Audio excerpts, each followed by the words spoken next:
राज्यात हाय security number plate बनवण्यास 30 जून पर्यंत मुदतवाढ देण्यात आली आहे। 1 एप्रिल 2019 पूर्वी नोंदणी झालेल्या जुन्या वाहनांना हाय सिक्युरिटी नंबर प्लेट बसवणं अनिवार्य करण्यात आलंय। देशातील इतर राज्यांच्या तुलनेत महाराष्ट्रात हाय सिक्युरिटी नंबर प्लेट करता दुप्पट पैसे आकारण्यात येत आहेत।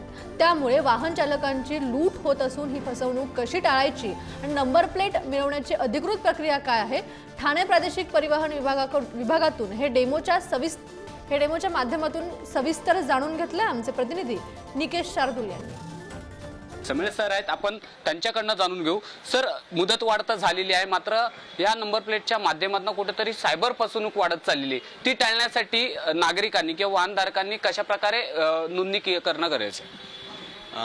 आधी मुळातच आम्ही बाहेर पण सुद्धा हे लावलेले आहेत, फ्लेक्स बोर्डवर लावलेले आहेत आम्ही। त्यामध्ये जी लिंक दिलेली आहे त्या लिंकवरतीच अप्लाय करणं आवश्यक आहे।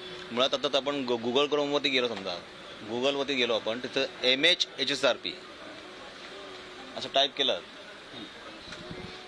की बघा तुम्हाला खूप लिंक ओपन होत आहेत। त्यापैकी transport.maharashtra.gov.in ही जी लिंक आहे त्यावर जाऊन तुम्हाला अप्लाय करायचं आहे। ते तुम्ही ते क्लिक केलं की तुम्हाला अप्लाय हाय security number plate registration plate असं तुम्हाला एक विंडो ओपन होते। तिथे तुम्हाला तुमचं गाडी ज्या RTOला रजिस्टर्ड आहे त्या RTOलाच तुम्हाला अप्लाय करायचं आहे। इव्हन तुमचं समजा गाडी तुमची कल्याणला MH05 रजिस्टर्ड असेल आणि सध्या तुमची गाडी जर MH04च्या रेकॉर्डवरती असेल तर तुम्हाला तिथे MH04च घ्यायचं आहे। तर आता समजा ही गाडी ठाण्याला रजिस्टर्ड आहे, इथं आपण ठाण्याला गेलो की ऑटोमॅटिकली आपली जी साईट आहे ती ऑटोमॅटिकली त्या पोर्टलला जाते त्या कंपनीच्या। महाराष्ट्रामध्ये सरकारने आपल्याला 3 कंपन्यांना अथॉरिटी दिलेली आहे, त्याचं बाहेर माहिती लावलेली आहे। तर प्रत्येक 3 झोन केलेले आहेत, 3 कंपन्यांसाठी 3 झोन केलेले आहेत। तर तुम्ही तुमचं ऑफिस फक्त तुम्ही चूज केलं की ऑटोमॅटिकली ती साईट आहे ती तुम्ही त्या याला डायरेक्ट जाते। आता तर तिथे तुम्ही त्याप्रमाणे तुम्ही तपशील भरलात की तुम्हाला अपॉइंटमेंटचं चार्ट ओपन होतो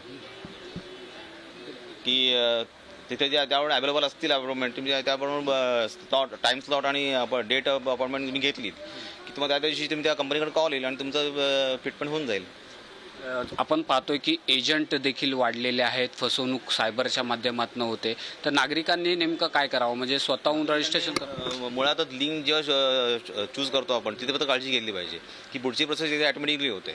आपण जर ही विंडो दाखवली नागरिकांना, कोणती विंडो ओपन होते, तर ते बऱ्यापैकी फसवणूक टाळली जाईल नागरिकांची। नक्कीच हाय सिक्युरिटीच्या नंबर प्लेटसाठी नागरिकांनी गर्दी जर केलेली आहे, जास्त प्रमाणात मोठ्या प्रमाणात नोंदणी ज्या आहेत त्या होत आहेत। मात्र फसवणूक टाळण्यासाठी नेमकं काय करावं हे RTOचे समीर सर होते, त्यांनी आपल्याला सांगितलं। त्यामुळे जास्तीत जास्त RTOमध्ये येऊन नोंदणी करा आणि स्वतःहून, म्हणजे एजंट थ्रू न जाता किंवा कोणत्याही फसवणुकीला बळी न पडता स्वतःहून नोंदणी कशी करावी ह्याचं या माध्यमातून आपण दाखवण्याचा प्रयत्न केलेला आहे। कॅमेरामन संदीप भारतीसह निकेश शार्दूल, पुढारी न्यूज, ठाणे।